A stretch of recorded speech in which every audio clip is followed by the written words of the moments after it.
اعلان کیا کہ میں ایسے بیعت نہیں کروں گا، چھپ کر بیعت کرنا امام حسین کا وتیرہ نہیں ہے۔ تو امام حسین رضی اللہ تعالیٰ عنہ واپس آئے تو اس وقت گورنر ہاؤس میں ایک بدبخت شخص جس کا نام عبد الملک بن مروان تھا وہ بھی بیٹھا ہوا تھا۔ وہ کہنے لگا اے ولید بن عتبہ، اگر تو نے آج حسین کو جانے دیا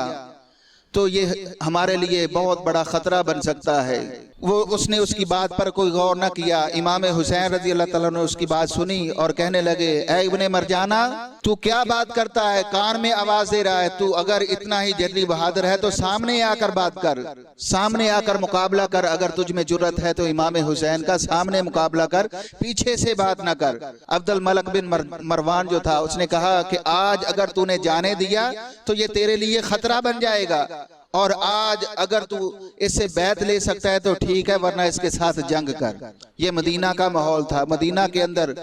حضرت امام حسین رضی اللہ تعالیٰ عنہ جب واپس پہنچے تو عبداللہ بن زبیر اور عبداللہ بن عباس رضی اللہ تعالیٰ عنہ دونوں موجود ہیں۔ امام حسین رضی اللہ تعالیٰ عنہ نے ان کے سامنے عرض کی، کہنے لگے کہ میں اس وقت فیصلہ کر چکا ہوں کہ میں مدینہ کو چھوڑ جاؤں گا۔ یہ امام حسین رضی اللہ تعالیٰ عنہ فرمانے لگے کہ میں مدینہ کو چھوڑنے کا ارادہ کر چکا ہوں۔ نبی علیہ السلام کی حدیث مبارکہ ہے کہ مدینہ کے اندر ایک مینڈا ہوگا، ایک بکرا ہوگا، جس کی وجہ سے مدینہ کے گلی کوچے جو ہے وہ لہو لہان ہو جائیں گے۔ تو امام حسین رضی اللہ تعالیٰ عنہ فرمانے لگے کہ میں وہ مینڈا نہیں بننا چاہتا، میں وہ بکرا نہیں بننا چاہتا جس کی وجہ سے مدینے کی گلیاں جو ہے وہ خون ریزی سے بھر جائے، ہر طرف لہو لہان ہو جائے۔ تو میں اس خون ریزی سے مدینہ کے شہر کو پاک رکھنا چاہتا ہوں، اور مدینہ کے شہر کو چھوڑنے کا فیصلہ کر لیا۔ رات کا پہر ہے، رات کے پہر میں حضرت امام حسین رضی اللہ تعالیٰ عنہ جنت البقیع کے پیچھے سے کھڑے ہو کر روضہ رسول کو، اس وقت روضہ مبارک کی گنبد موجود نہ تھی، اس وقت صرف اور صرف مزار اقدس تھا، تو مزار اقدس کو دور سے دیکھتے ہیں اور عرض کرتے ہیں نانا تیرے کرم کے خزینے کی خیر ہو، نانا تیرے کرم کے خزینے کی خیر ہو، میں جا رہا ہوں تیرے مدینے کی خیر ہو۔ اس دن مدینہ کو چھوڑنے کا ارادہ کر لیا۔ امام حسین رضی اللہ تعالیٰ عنہ نے اپنے گھر کو چھوڑا۔ نبی علیہ السلام کے وصال مبارک کے بعد حضرت علی رضی اللہ تعالیٰ عنہ نے جب مدینہ کو چھوڑا تھا، کوفہ جا کر آباد ہوئے تھے، تو اس وقت حضرت فاطمہ الزہرا رضی اللہ تعالیٰ عنہ کے گھر میں تالا لگا تھا۔ یا آج کے دن جب امام حسین رضی اللہ تعالیٰ عنہ نے اس گھر کو چھوڑا تو اس گھر کو تالا لگا۔ اس کے علاوہ ہر وقت وہ گھر جو ہے وہ سائلوں کے لیے ہر وقت کھلا رہتا تھا۔ لوگ آتے اپنی حاجتیں لاتے اور ان کی حاجتیں جو ہے وہ پوری ہوتی، اور سارا خاندان لے کر حضرت امام حسین رضی اللہ تعالیٰ عنہ مکہ کی طرف روانہ ہوئے۔ مکہ جا کر لوگوں کو بتایا کہ یہ معاملات ہیں۔ تو جب مکہ پہنچے تو کوفہ سے خط آنا شروع ہو گئے۔ کوفہ سے اتنے خط آئے کہ امام حسین رضی اللہ تعالیٰ عنہ بیان کرتے ہیں کہ 3 بوریاں جو ہیں وہ خطوں سے بھر گئیں، 3 بوریاں خطوں سے بھر گئی، اور وہ 3 بوریوں میں جو خط تھے ان کے اندر کیا لکھا ہوا تھا کہ اے حسین، آپ نے ہمیں یزید کے حوالے کر دیا، آپ نے ہمیں یزید کے حوالے کر کے چھوڑ دیا، ہم قیامت کے دن اللہ رب العزت کی بارگاہ میں شکایت کریں گے کہ امام حسین موجود تھے اور ہمیں یزید کے حوالے کر دیا۔ امام حسین نے آواز بلند نہ کی۔ ہر خط کے اندر یہی مواد تھا، ہر خط کے اندر یہی بات تھی کہ آپ کسی طریقے سے آئیں اور ہمیں یزید کی حکومت سے نجات دلائیں۔ حضرت امام حسین رضی اللہ تعالیٰ عنہ نے لوگوں سے مشاورت کی۔ ہر طرف لوگ جو ہیں ہر وقت حالات جو ہیں وہ مناسب نہیں ہوا کرتے، ہر وقت لوگ حالات کے متعلق یہی کہتے ہیں کہ ابھی حالات مناسب نہیں ہیں۔ لوگ مکہ کی طرف آ رہے ہیں، حج کے دن ہیں، حج کے ایام ہیں، لوگ حج کی تیاری کے لیے مکہ میں تشریف لا رہے ہیں، لوگ مکہ کی طرف سفر کر رہے ہیں، اور نبی علیہ السلام کے نواسے حضرت امام حسین رضی اللہ تعالیٰ عنہ نے فیصلہ کر لیا کہ ہاں اب مکہ کو چھوڑ کر کوفہ کا سفر کیا جائے۔ کوفہ کی طرف جانے کے لیے اپنے آپ کو کمر بستہ کر لیا۔ تو سب سے پہلے مشاورت کی گئی، تو مشاورت کے اندر جو مشورہ کیا گیا کہ سب سے پہلے مسلم بن عقیل حضرت علی رضی اللہ تعالیٰ عنہ کے دوسرے بھائی، ان کے بیٹے حضرت مسلم بن عقیل کو بھیجا گیا۔ یہ حضرت امام حسین رضی اللہ تعالیٰ عنہ کے چچا زاد بھائی، ان کو بھیجا گیا، اور انہوں نے واقعہ تو آپ نے سنا ہوا طویل واقعہ ہے، واقعہ کی طوالت میں نہیں جاتے، مختصر سا بیان کرتے ہیں کہ امام حسین رضی اللہ تعالیٰ عنہ کے کہنے پر حضرت مسلم بن عقیل رضی اللہ تعالیٰ عنہ سفر کے لیے روانہ ہوئے، اپنے ساتھ 2 شہزادوں کو بھی لے لیا۔ 2 شہزادوں کو لے کر جب کوفہ پہنچے تو کوفہ میں جا کر لوگوں کو امام حسین رضی اللہ تعالیٰ عنہ کا پیغام پہنچایا۔ تو پہلے دن 14,000 لوگ جو ہیں وہ حضرت مسلم بن عقیل کے ہاتھ پر بیعت کر چکے۔ تو لوگوں نے عرض کی کہ یہ تو ابھی پہلا دن ہے، دن بدن دیکھنا اس میں کتنی تبدیلی آئے گی، کتنے لوگ آپ کے پیروکار ہیں، کتنے لوگ آپ کو چاہتے ہیں، آپ کے خاندان کی حکومت کو چاہتے ہیں، آپ لوگوں کو چاہتے ہیں۔ لوگ یزید سے پریشان ہیں، اس کی حکومت کو پسند نہیں کرتے۔ جب مسلم بن عقیل وہاں پر ایک دن گزرا، دوسرا دن گزرا، تیسرا دن گزرا، تو مسلم بن عقیل نے ایک خط لکھ دیا کہ 40,000 لوگ جو ہیں وہ ہاتھ پر بیعت کر چکے ہیں، اے امام حسین رضی اللہ تعالیٰ عنہ حالات بڑے سازگار ہیں، آپ تشریف لے آئیں۔ تو تشریف لانے کا حکم جو ہے، آرڈر جو ہے وہ خط میں بیان کر دیا گیا، خط روانہ ہو چکا۔ جو یزید کے ماننے والے تھے انہوں نے بھی یزید تک پیغام پہنچا دیا کہ اس وقت کا جو گورنر ہے، اس وقت کا جو گورنر جس کو کوفہ میں گورنر بنایا گیا، وہ بڑا نرم دل ہے، وہ بڑا نرم دل ہے، اور اس نرم دل کی وجہ سے لوگ جو ہے وہ گروہ در گروہ مسلم بن عقیل کی جو ہے وہ بیعت کر رہے، مسلم بن عقیل کے ہاتھ پر وہ بیعت کر رہے۔ تو مسلم بن عقیل رضی اللہ تعالیٰ عنہ پہلے ظہر کی نماز پڑھائی، 40,000 لوگ ہیں نماز میں، عصر کی نماز پڑھائی، 17,000 کے قریب لوگ رہ گئے، مغرب کی نماز ہے، 10 سے 12 صفیں ہیں، 10 سے 12 صفیں نماز کی حالت میں ہیں، مغرب کی نماز ہو رہی ہے۔ آج یہ مسئلہ جو ہے یہ بھی واضح ہو جائے گا کہ نماز حضرت مسلم بن عقیل رضی اللہ تعالیٰ عنہ پڑھا رہے ہیں، نماز کی حالت ہے، نماز پڑھا رہے ہیں، تو لوگ پیچھے 10 سے 12 صفیں ہیں، انہوں نے ہاتھ چھوڑ دیے، ہاتھ چھوڑ دیے، نماز میں کھڑے ہیں۔ تو ایک نے دوسرے سے پوچھا ہاتھ کیوں چھوڑے گئے؟ تو کہنے لگے کہ اگر عبید اللہ بن زیاد اس کے کسی شخص نے دیکھ لیا تو وہ ہماری درگت بنا دے گا، ہمیں قتل کر دے گا، ہمیں نقصان پہنچائے گا۔ ہاں ہم نماز میں تو کھڑے ہیں، اگر نماز میں کوئی اس کا شخص ہمیں دیکھ لے گا تو ہم ان سے کہہ دیں گے ہم تو وہاں ویسے ہی گئے تھے، نماز پڑھنے کے لیے تو نہیں گئے تھے۔ نماز کی حالت میں کھڑے ہیں لیکن ہاتھ چھوڑ کر کھڑے ہیں۔ جب مسلم بن عقیل رضی اللہ تعالیٰ عنہ نے سلام پھیرا تو پیچھے ایک نمازی بھی موجود نہیں ہے۔ یہ لوگ تھے جو وفادار نہ تھے۔ مکہ میں حضرت امام حسین رضی اللہ تعالیٰ عنہ جب لوگوں سے مشاورت کی، لوگوں نے کہا کہ کوفہ کے لوگ جو ہیں وہ وفادار نہیں ہیں، کوفے والوں میں وفا نہیں ہے، امام حسین رضی اللہ تعالیٰ عنہ آپ کے ساتھ وفا نہیں کریں گے، آپ اپنے اس فیصلے کو ترک کر دیجئے، آپ کوفہ کا سفر نہ کیجئے، حالات کے مناسب ہونے تک دیکھیے۔ تو جب امام مسلم رضی اللہ تعالیٰ عنہ رات کے وقت عشاء کی مغرب کی نماز کے بعد جب دیکھا کہ کوئی بھی شخص پیچھے موجود نہیں ہے، تو ادھر عبید اللہ بن زیاد جو ہے، عبداللہ بن زیاد، اس نے یزید کے کہنے پر وہاں پر سفر کیا۔ وہ پہلے بھی ایک علاقے کا گورنر تھا، وہاں سے اسے حکم دیا گیا کہ جلدی جاؤ، جا کر کوفہ میں جا کر گورنرشپ جو ہے وہ سنبھال لو۔ وہاں کا گورنر جو ہے وہ بڑا نرم دل ہے، اس کی وجہ سے ہماری حکومت جو ہے وہ خطرے میں ہونے والی ہے۔ تو جب یزید کے حکم نامے پر عبید اللہ بن زیاد جو ہے وہ وہاں پر پہنچا، رات کے وقت پہنچا، جبہ پہنا ہوا تھا، لوگوں نے سمجھا کہ امام حسین رضی اللہ تعالیٰ عنہ تشریف لا چکے ہیں، لوگوں نے نعرے لگائے، لیکن وہ امام حسین رضی اللہ تعالیٰ عنہ نہ تھے، بلکہ وہ عبید اللہ بن زیاد وہ تھا، اور اس نے رات کے وقت وہاں پر پہنچ کر وہاں کے گورنر جو ہے ان کو معزول کیا، اور گورنر کو معزول کرنے کے بعد وہ جو سرکردہ لوگ تھے ان کو بلایا، رات کے وقت بلایا اپنی کچہری میں لوگوں کو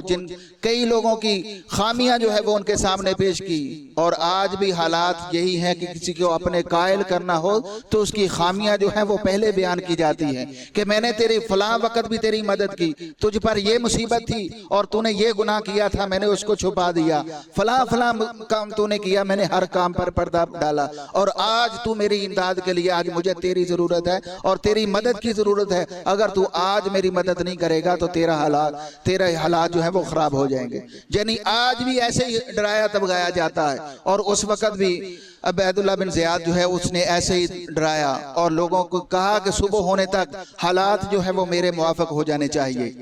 تو مسلم بن عقیل رضی اللہ تعالیٰ عنہ کو گرفتار کر لیا گیا، اور مسلم بن عقیل رضی اللہ تعالیٰ عنہ کو